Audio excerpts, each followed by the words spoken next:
Kaip įdomiai Lietuvoje yra, reikėjo laimėti rinkimus socialdemokratams, kad teisėsauga galėtų suimti Foxpay vadovus, ministrės Monikos šeimos draugę Trinkūnaitę ir jos sugyventinį Germaną ir Navickienės Monikos vyrą.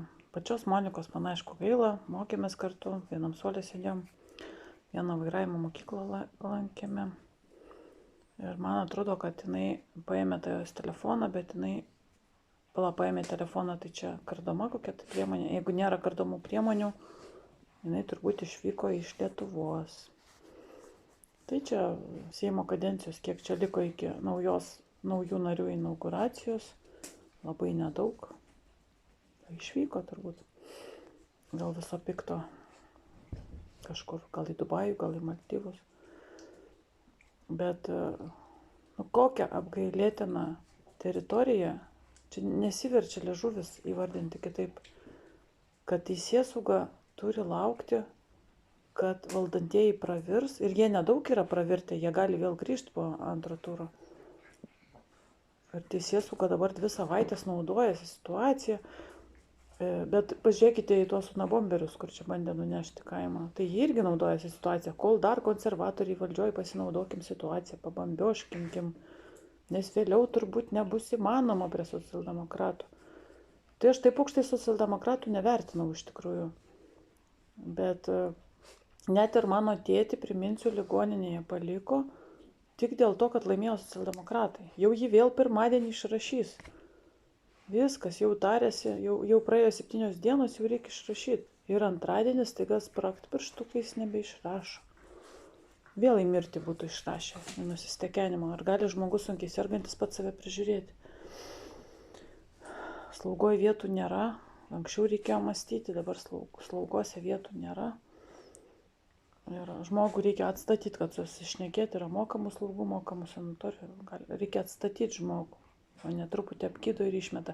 Tai prie konservatorių truputį apgydo, išmeta ir žinokis, prie socdemų viskas. Nors dar oficialiai Seime sėdi konservos, bet jau bijoma socdemų. Tai čia yra labai gerai. Tėtis irgi pakomentavo, labai gerai, kad jie laimėjo. Gal jis ir apie savo išsigelbimą galvoja. Ir žiūrėkit, migracijos departamentas šiandien nuvažiavo į ligoninę, padarė tėtį į pasą. Nors aš neužsakiau, šį namus užsakiau, važiavo ir padarė. Tai čia labai dideli pokyčiai, reikės gal pabandyti prie Žemaitaičio, su Žemaitaičiu tiesą galima kalbėtis Facebook'e. Gal reikėjo jam patart, kad jisai nesišiauštų, kad eitų į valdžią, nes jisai daug gali nuveikti. Kaip jisai ruošiasi konservatoriam atkeršyti, nebūdamas valdžioj, kai jis opozicijoje sėdės, aš nesuprantu.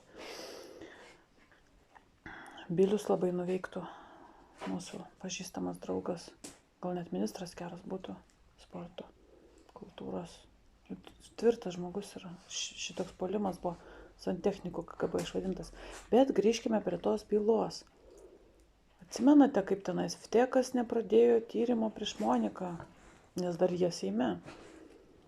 Paskui ten dėl Landsbergienės to namo Graikijoje pradėjo ir ne, aš neatsimenu. Nieko negali pradėti.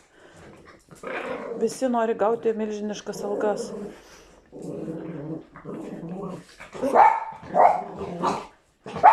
Viskas. Saugumas su policija irgi negali užkardyti pravai sektor batalionuose apmokytų vaikų. Tai čia siaubas, čia jeigu jie pradės siautėti, tai čia galas Lietuvai. Viskas.